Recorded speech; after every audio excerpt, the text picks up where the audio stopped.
Hello, everyone. Welcome to the Ferguson Fix webinar. Thank you all for joining us. We've gotten a lot of great feedback from the white paper, from the interview series we did with the retired police captain from Oklahoma, and we've had some questions and thought it would be most efficient if we just did one more webinar on the topic to talk more tactically around what the solution is going to look like in your city or in your state. So we have Jess, I'm Nick.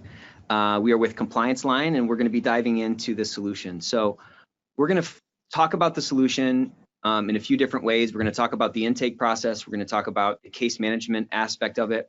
We're going to talk about the communication aspect of it. And then we're going to kind of close the loop on this ecosystem that we're hopefully going to be able to create that will, we think, actually drive this solution forward and drive it home.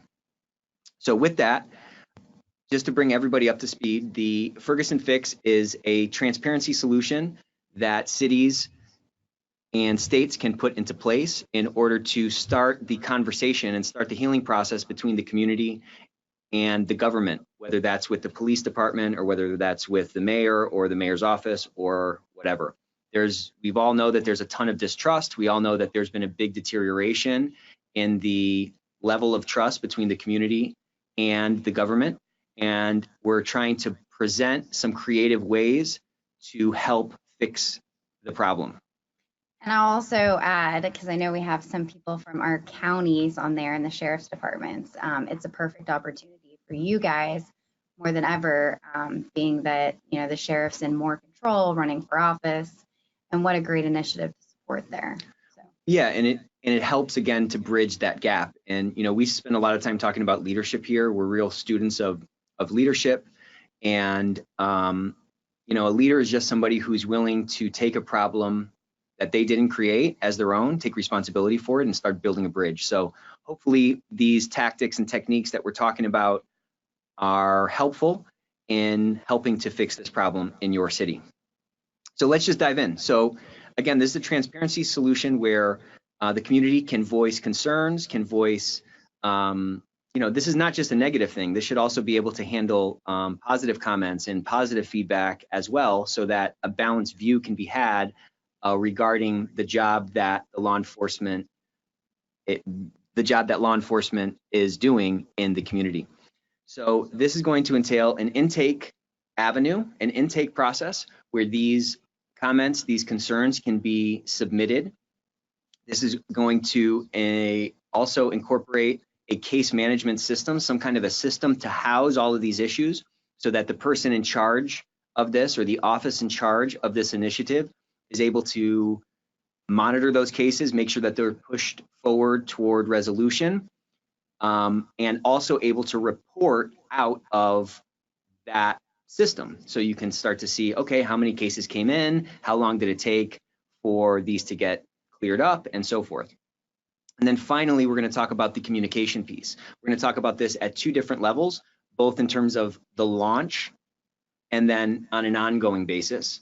And then we're going to look at that from two different dimensions. We're going to look at it from the macro, the high level, and then the kind of boots on the ground or feet on the street level as well. So that's going to be kind of our outline, and then we'll open it up for questions. I know we have a lot of questions, or have had a lot of questions.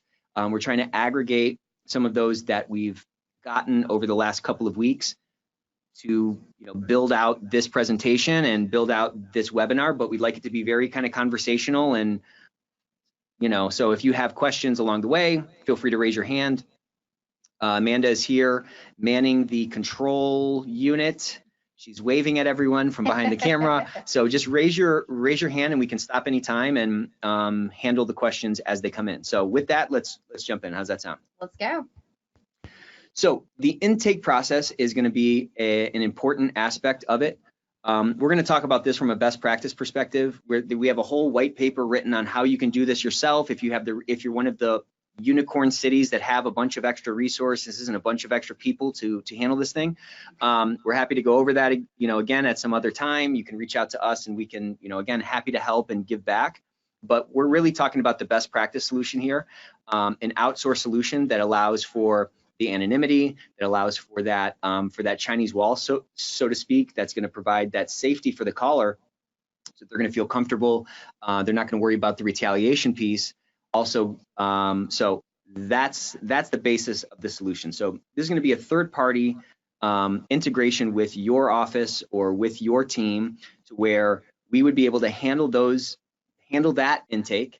So the intake should be able to be established through multiple different channels. I think a lot of the old solutions were just based on, hey, here's a phone number. That's here's going, a box. yeah, here's a box, drop it in. There's a phone number where, you know, you can call up the superintendent or call up the supervisor at the police department or whatever. I think, you know, in research we've done, we've seen that the reporting rates are a lot lower than they are in a third party because of that fear. Are you tracking my phone? Like, probably not, but you know, that fear is there, right? Well, and try getting through to someone at a police department. It's sometimes kind of difficult if it's not 911. Right. So this intake, the intake avenues it's extremely important if you're going to develop a credible solution that the community is going to buy into, and the community is going to actually say, oh, wow, someone actually cares, someone in charge actually cares. Again, whether that's the sheriff's office, whether that's the mayor, whether it's the police department itself, it needs to be a credible solution, which means that we need to establish channels on the phone, establish channels online, and also establish text. I mean, millennials, everyone texts. My grandmother is 92 and she texts me. So everyone's texting, and to meet those needs of intake, you need to establish those different channels. So what you would do is you would establish with us you'd establish this solution, and then we would help you sort of market this and advertise this. You know, those are sort of quote unquote, whether that's through press conferences, whether it's through news articles, whether it's through press releases in your town or in your community, to get the word out and establish and let the community know how they can start to, you know, push issues in, right? Right, absolutely. So phone, web, and text are the main ways to do it, and any solution that's lacking any one of those is kind of a cobbled together solution that, again, it's really just going to be a waste of time. Well, I think you're missing an entire generation. If you're missing one of those, you're missing an entire generation, because each generation has its feeling about 100%. this, you know, the cell phone, the texting, the web form, Right. And then the phone calling. I mean, some of our generation, and you know, usually our baby boomers, they want to make a phone call. They want to make a phone call, but at the end of the day, it needs to be credible. Like, right. If this conversation is going to be had, right? If the healing process is going to be had, you know, if the healing process is actually going to occur, then there needs to be a conversation, and the injured party, or the party that feels on the wrong side of this power asymmetry, they need to believe that the person on the other end, the government, the mayor, the sheriff, whoever's spearheading this, whoever's taking up the mantle and running forward on it, they need to believe that this person actually cares, right? So establishing those multiple lines of intake are critical. So we would advertise those, we would push those out, we would create some kind of a website that would allow people to come and understand what the Ferguson Fix is. You know, you can repurpose the name for your own city, you can advertise it however you want. This is just kind of our moniker for this broad issue that I think we're all experiencing to some degree in all of our communities. But establishing a website that lets folks understand what it is, understand the drive behind it, acknowledge the problem, acknowledge that there are certain steps being taken to try to fix it, and then provide the information that the community member needs to, hey, here's the number to text, here's the phone number if you want to go ahead and make that phone call. And then finally, here's a web form perhaps that says, hey, you can fill this out yourself and you can just go ahead and put that in your own words. All of those things should be feeding through into a single system, a single sort of data warehouse that contains all of these cases. Before I dive into sort of the details of how that piece works, I want to talk a little bit about the phone angle and the phone piece of the puzzle. It's super important that the people who are answering the phones are sending the right message, both in terms of the words that they're using and the feeling that they're conveying to the person calling.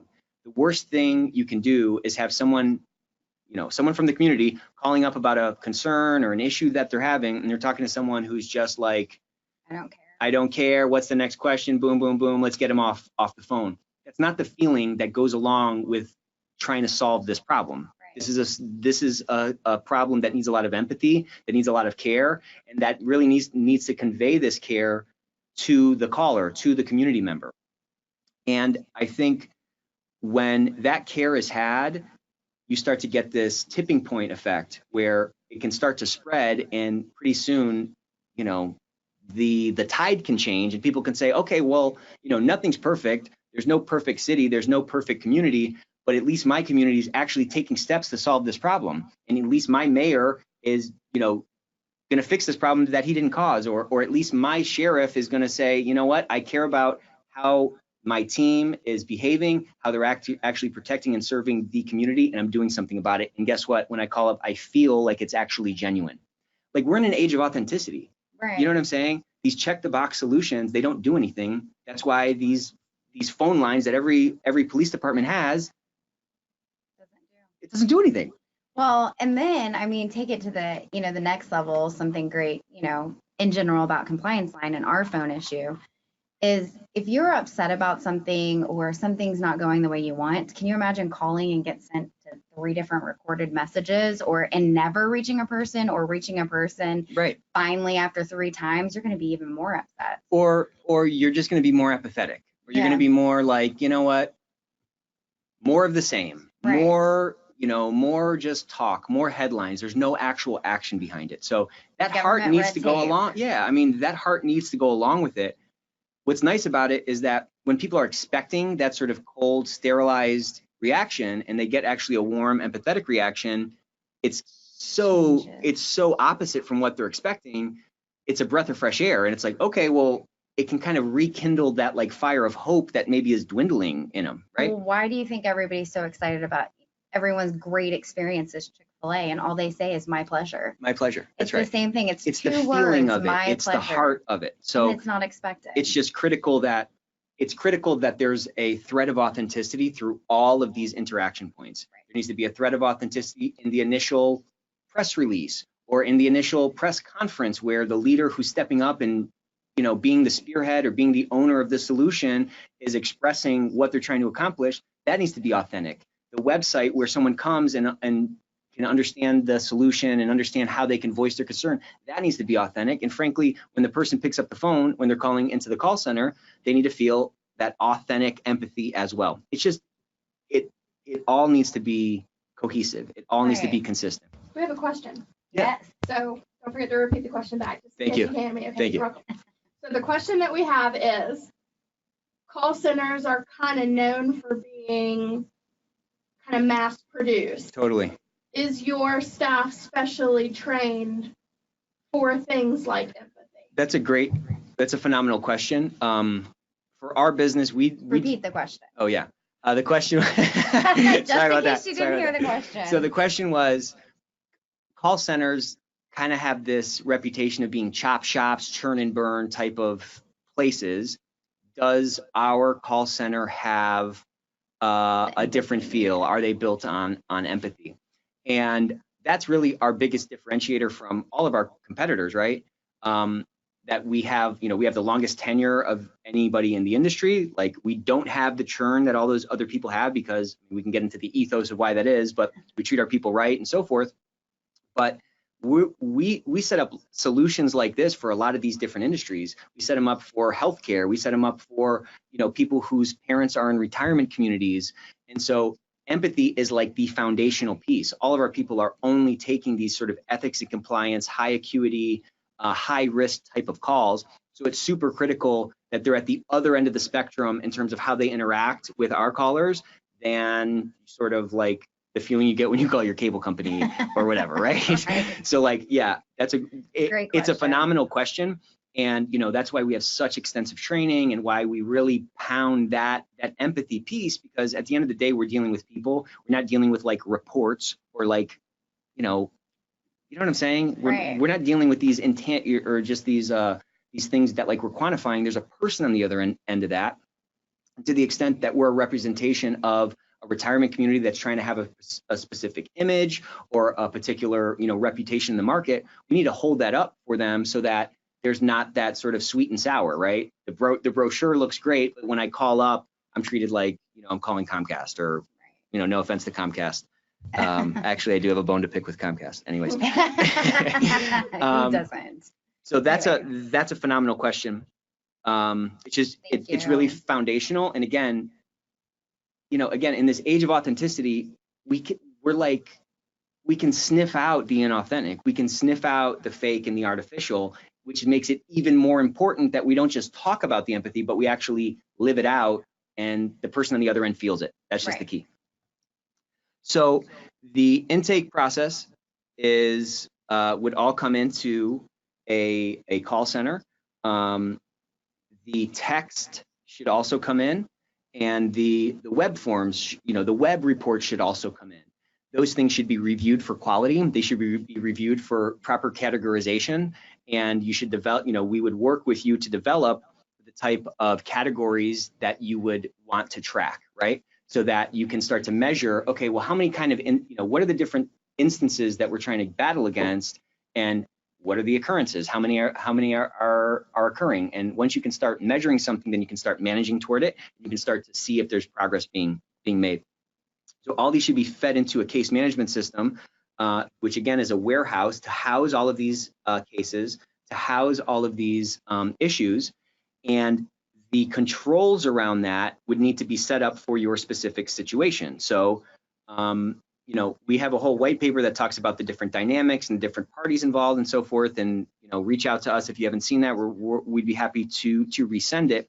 But let's just talk about it in the context of, let's give an example, maybe a mayor's office, or maybe a sheriff's office. So let's say the sheriff says, okay, I want to make sure that this is fixed for my county. I'm going to spearhead this. We're going to do we're going to do a press release. We're going to do a press conference. We're going to talk about this issue. We're going to release the website. We're going to make sure everybody knows the phone numbers and so forth. And on that website, I know a lot of elected officials love those little counter things.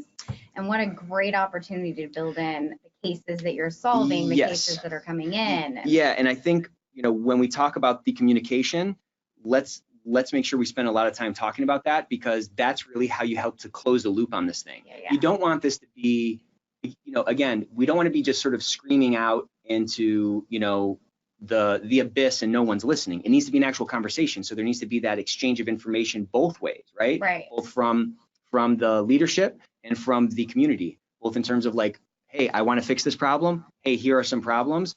Okay, this is what I'm doing about them, right? So we'll close in on that. With respect to the controls within the case management system, you would want to make sure, and again, we would work with you on this to make sure that the workflows are in line with your unique setup. So every sheriff's office is different, every police department is different. You at a high level, obviously this is more detailed when we really get into it, but at a high level, there's going to be like a main leader or a main individual or a main office that's getting all of these cases. And then there needs to also be a secondary one as well, in case the issue is about the individual or the office that's handling them, right? Which usually I think will be a PIO for a police department or sheriff's office, just from my past experience. Okay, so again, we would work those things in, but again, for a credible solution to be had, we need to make sure that we're accounting for these different possibilities and potential eventualities, so that there's not any leakage in the system and that the credibility ultimately is not compromised, because then it's just wheel spinning, then it's just more of the same, then it's just more, wasted time and wasted resources, right? Right.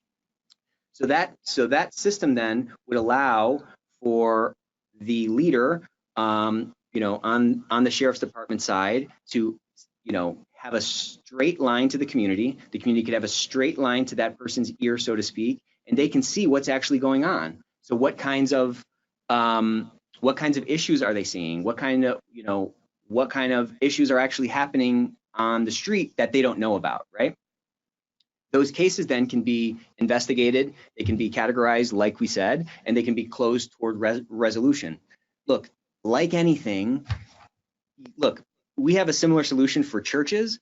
People are calling into the churches and they're talking about how mean, this person was to not invite them to the potluck. Okay, these are not the things that, so there's going to be some noise in there, but we also need to be able to distinguish between, okay, this is kind of BS, this is kind of just chatter, and these are like legitimate issues, and these are like really bad issues. So we would work with you to figure out, okay, these kind of categories or these types of situations we need to notify, or like levels. yeah, different levels of severity. And those things are not only going to help both in terms of closing loops quickly and responding to like quote unquote fires quickly, but it'll also help to route our activities as we're processing things. Right. So that's kind of the case management system at a high level. That's the processing of all that stuff. That's the housing of all that stuff, pushing a case from, you know, report to ultimate resolution, closing those loops. And let me ask you a question, Nick. So from the time you're gonna have to remind me, but from the time you get a report to the time it goes through our quality control to the time it goes to, say, that sheriff's department, how long does that take? Is that like a week or? No, so that's a great question. We typically it'll be like less than 2 hours from when we hang up to when it's delivered through. But unless it's like a brutal issue, unless it's something that's like a high severity, well then it runs down a different work path, and we're picking up the phone and we're calling, you know, we're kind of going down the established phone tree with the sheriff's office in this example to notify the person that needs to be notified. That's quick. Well, it needs to be quick. Again, is this a credible solution or is this a check the box solution? If it's a check the box solution, then again, just set up a box, let people put their comments in it, and like maybe you'll check it at some point. If it's a credible solution, then you have to actually do the work that would go along with that to maintain that credibility. It quickly. Yeah, exactly. So the system should be able to house all the information, and then it should also allow for reporting. So maybe the sheriff himself is not handling every single case. Maybe he's not looking at all this stuff. He has his assistant or his undersheriff or, you know, someone else on his team handling that. But he's going to probably want to know what's happening with our Ferguson fix. How many cases have come in? What are the different severities of them? So this case management system would need to be able to rip out a quick report, so it's not spending 2 days trying to aggregate all this stuff and putting it into Excel and adding it up and so forth, but being able to spit out a quick report so that that leader can very quickly, you know, hone in on the KPIs, those key performance indicators that would show if that progress is being made. So now let's kind of talk about the communication piece, right? We've talked a lot about intake. We've talked about the high-level qualities of this case management system. Let's talk about the communication. We talked a little bit about it on the front end, but let's just look at it from kind of tip to tail. So the best practice is at the onset of the solution, create as much buzz as you can around it. Again, you're trying to plant those seeds out there. You're trying to open the door for someone, essentially the community, to have that change of heart or have that change of mind and open their eyes to the fact that these guys are really out there trying to protect and serve. They're really, you know, there's someone who actually cares about this. What a concept. There's somebody who actually cares about their community, who wants to make it a better place. You have to open that door first. Didn't we just had that interview with that retired captain, and he said that any police officer, most police officers that he's ever met in his 36 years, Yep, all want to make a difference. And if there's something that they can do better, they want to want to do it. I mean, even if it's just something small, they care, or they wouldn't be a police officer. I mean, that's why they get into it. Again, of course you have bad apples. Of course you have these one-offs, but 99%, they want to get into it because they want to make a difference, because they feel indebted, or they feel like it's a calling for a lot of these people, right? And then you get into it, and sometimes you get jaded, and sometimes, you know, you kind of get caught in that machine. But I think you're right. I mean, he said it, right? That's what the foundation is. Yeah. There's that foundation of caring. So we need to open up the possibility, or open up the mentality that this is a possibility, that's out there, right? Yeah. So that's going to be a big push on the front end. It's going to be a nice press release. That's going to be a nice press conference. It's going to be a nice marketing, like a lot of effort behind marketing and letting people know that the solution is out there. That's the first step. Then at a high level, right, we're going to talk about the macro and the micro. And I think the micro is really where we close the loop, and really where this solution takes kind of puts it into practice and really makes it real. Excited. I know. I love that part. So with my brother being on the streets, I just love it. Anyway. So on the macro level, again, it's a conversation. There needs to be communication back to the community. So on this website, for example, there could be a counter that's showing how many things have been reported. There can be a couple of stats that are coming straight out of the case management system that says, hey, our average resolution time on this is 2 weeks or 2 days or something, right? Some kind of way for people to see that, like, okay, stuff is coming into the system and loops are getting closed and things are being done about it, right? So wait a second, you can set it up to where it just withdrawals from your system onto the website. Yes. So they don't even have to do anything. Yeah, they don't have to do anything, but we can also put some controls in place to where we can manage what's coming out there, because maybe you don't want to show all these noisy things. You just want to show the severity one and the high and the medium severities or something, right? It should, again, fit not only your specific circumstance, it should also fit the story that you're trying to tell. This is storytelling, right? Right. Every story starts, everything's fine, it gets a little bit better, it gets worse, wait, it's way worse. Now you're at the bottom of the pit, now you're in the bottom of the well, now there's a rope to kind of start climbing up out of it, and you end at a point that's better than you were at. Right. That's what every story, sorry to wreck movies for you now, but that's how every movie looks, okay? I've read that book. So the point is, we need to tell a story to the community, and the way that we can do that is by giving data points. Again, you need to put that ethos behind it, you need to put that heart behind it, but also providing data points along the way is going to let them start climbing up out of that well, right? And also, just to tie in the loop with that point, don't you think the media in their city or county or state would just love and eat that up? Stories? Well, every reporter that I've ever talked to or interacted with, they want something tangible. They love words and they love ideas and so forth, but they got to tie that back down to something objective. And now we have actual data, not only to show what the extent of the problem is. Hey, we got this many issues, but we can also show, hey, look at what we're doing. Like, I didn't just put this up because I want to get reelected. I'm actually trying to fix the problem, and as evidenced by I did X, Y, and Z, and we closed these loops this quick and so forth. So that's a really important piece. I'm glad you brought up the press piece of it, because I think it's something that they can actually latch onto, and it gives kind of credibility to whatever story they're trying to push. It gives them a story to tell, right? Right. And you mentioned too about the politicians, they're not just doing it to get reelected, to do it to this, I guess you kept mentioning, authentic level. It's not about an election. It would be a lot easier way to do it. You're actually trying to take on a problem that no one else wants, that you didn't create, and you're trying to fix. What a hero you are. Well, yeah, and it's also an innovative hero. Yeah. You know what I'm saying? You're not just doing something somebody else did. You're doing something new, and you're putting your actual heart into it. And I mean, I think it's a big separator, you know? Yeah.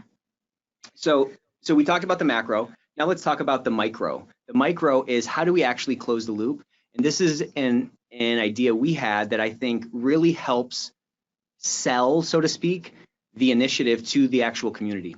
So we would print out a ton of cards, right? And the cards would have the website, it would have the text number, it would have the phone number. We would distribute these out to all of the officers. And they can be, and if there's any, I think we have some sheriff's departments on the call, but just like the calls that we hand out, the officers hand out to domestic abuse victims, right? They have these cards they carry in their pocket, they give it to them.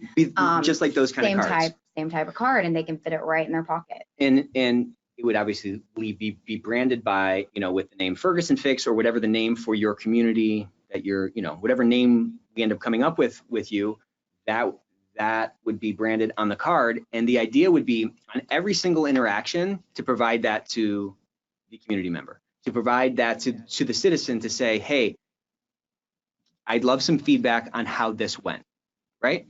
And you can then, so what does that do? That shows each of those interactions. It shows each of the community members in each one of those interactions that, hey, this thing I heard about, this thing I saw in the newspaper, this press conference I saw, they're actually closing the loop on it. They're actually trying to get the feedback. They're actually trying to give me a voice.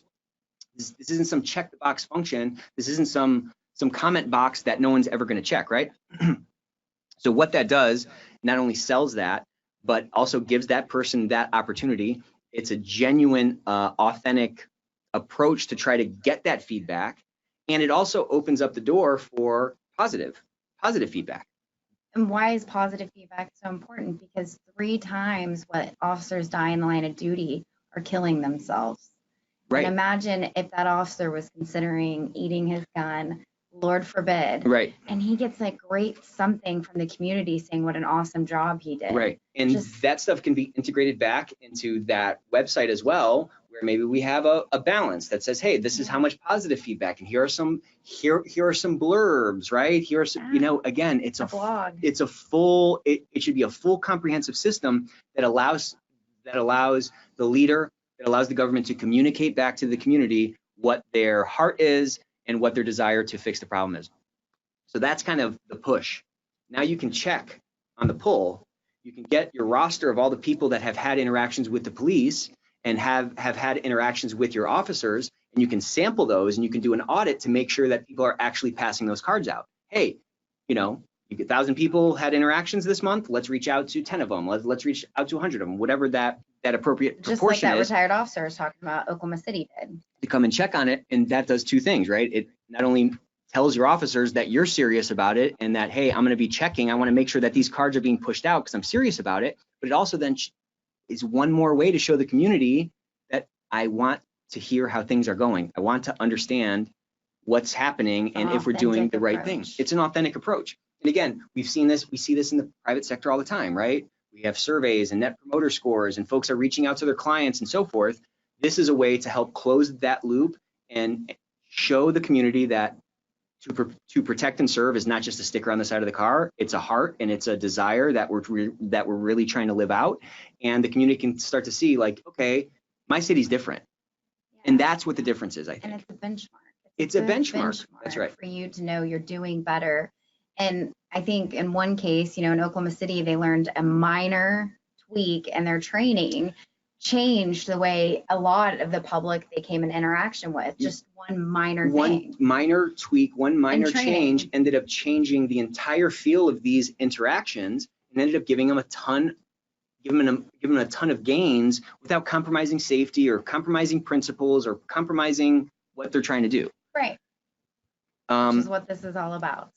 So that's it. That's the big picture of the Ferguson fix. You know, an intake solution, a credible marketing, a credible messaging, a credible intake solution based on empathy, based on credibility, a secure warehouse for all the cases with the proper workflows in place and the proper security in place to send those reports to the correct locations, the proper analytics around it, and then finally closing that loop with communication, both in terms of publishing data, publishing information on, you know, website, or again, disseminating it through the newspaper, and then also boots on the ground, feet on the street, closing that loop on every interaction to convey that we're going to fix this in our city or we're going to fix this in our community. This does not need to be like, our kids don't need to grow up. Yeah, they don't need to grow up with this kind of issue that, you know, we've grown up with. But it's going to take people who are willing to step up, willing to make a difference, willing to take responsibility for a problem that they haven't caused and doing something different, not putting up another comment box. Right. Well, and I just want to add to that part. Obviously, I'm an employee of Compliance Line, and Nick is one of our chief servant officers. And I have to say, you can hire a lot of different companies, but the culture that is here, and for this specific project, I can tell you there's no better company. I care more about the Ferguson fix than I've cared about a lot of things. With my brother on the police department in Oklahoma City, on the streets right now. He works the evening shift, so you all know how great that is. Right. And then my dad retired 36 years, and my grandfather before him. My mom, a criminal judge. My grandmother worked for the chief of police. So, and with all my years of working for the Speaker of the House, I can honestly say that this is the most important project I've ever put my efforts into. And if you're going to hire anybody, Compliance Line is definitely. Well, I mean, we're selling authenticity, or, you know, what the leader who implements this solution in their community is really trying to sell is authenticity. And like, you have to, you got to partner with somebody that's authentic. You know what I'm saying? So I appreciate you saying that. I'm proud of the authentic culture we've built here, and I'm proud that we actually care. It's definitely a differentiator with us, or it's definitely a differentiator for us in the private sector where we spend a lot of our time. And I think, to your point, it lends itself particularly well in this public sector, which is really built on service. And that's really what our company is. We're servants to our clients, and we're servants to try to make them the star and make them the hero in their story. Right. So with that, we'll wrap up. Do we have any questions from the audience? Great, 3 questions. Three And I questions. promise I will repeat them. How does it integrate with social media? That's so the question is, how does this integrate with social media? Again, I don't think an off-the-shelf solution is what we're talking about here. I think a sort of bespoke solution is what we are proposing. And I think those things should integrate with social media as a function of what your vision for this is. So I have a lot of ideas on how to integrate with social media. I would be, again, an authentic push for this would be kind of frequent advertisement, so to speak, on Twitter, on Facebook about this solution. Hey, just a reminder, maybe it's a couple of times a week and some kind of a schedule to push this thing out and to remind the community that like, this is not just a one and done thing. Hey, so that's kind of fishing, right? That's kind of pushing things out and letting folks know that, hey, these lines are here, these avenues for intake exist, go ahead and respond to them. And then finally, you can utilize social media as well each quarter, for example, to say, hey, here's our report for the last quarter. This is how much activities come through our Ferguson fix, and this is what we've done about it. And that doesn't need to be a lot of work. That's not 20 hours of work to put together a little report to talk high level around what challenges you're facing, what you're actually doing about it, all those kind of high level bullets. At some level, you're just trying to show the credibility and trying to show your heart that we're actually doing something with it. So I think social media, I'm glad somebody brought that question up because it's a huge accelerant for this potential solution. You can also tie it in to, you can integrate it into your website, you can integrate updates to, right. You get those positive comments, you can push those out, and you can even do ads on those things. Good point. Because the more positive we see, the more positive we feel. Yeah, and it's about kind of creating a balanced approach here, right? Like reality is our friend, let's fix the problems, but also reality is our friend on the positive side too. And there's a lot of good that's done every single day, and there's a lot of people who are living their life as servants to protect and serve and so forth, and they need to avoid, or those situations need to be kind of broadcast as well. Absolutely. How is the noise from reports weeded out? So is everything investigated? The question is, how is the noise from reports weeded out, and is everything investigated? So again, I think this is going to be a function of the categorizations and how we collaborate and develop the severity levels and the categories. In our white paper, we talk a lot about there needs to be at least a bare minimum amount of information to constitute a legitimate report, right? So I would say just, functionally, anything below that level is it's just going to be noise, and it's going to be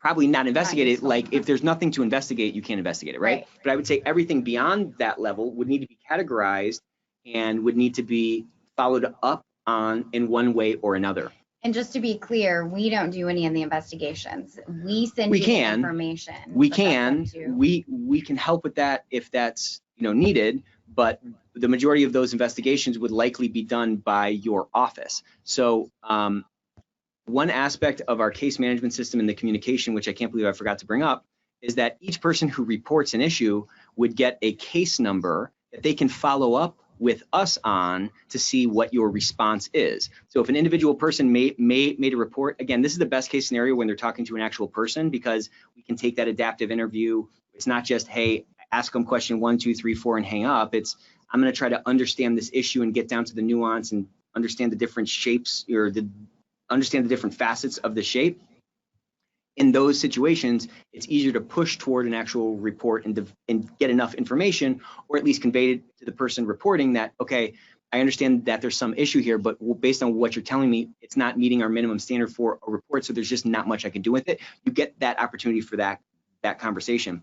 But I think once those things are in the system, once they've met that minimum threshold, something needs to be done to them or done about them one way or another. And one great way to do that is, again, by utilizing us to handle that correspondence with the reporter. Do you feel like that kind of answered the question? Yep.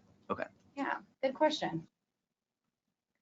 Who can I contact about a demo of the case management system? That's a Great question. Who can I contact about a demo with the case management system? So you can reach out directly to Jess.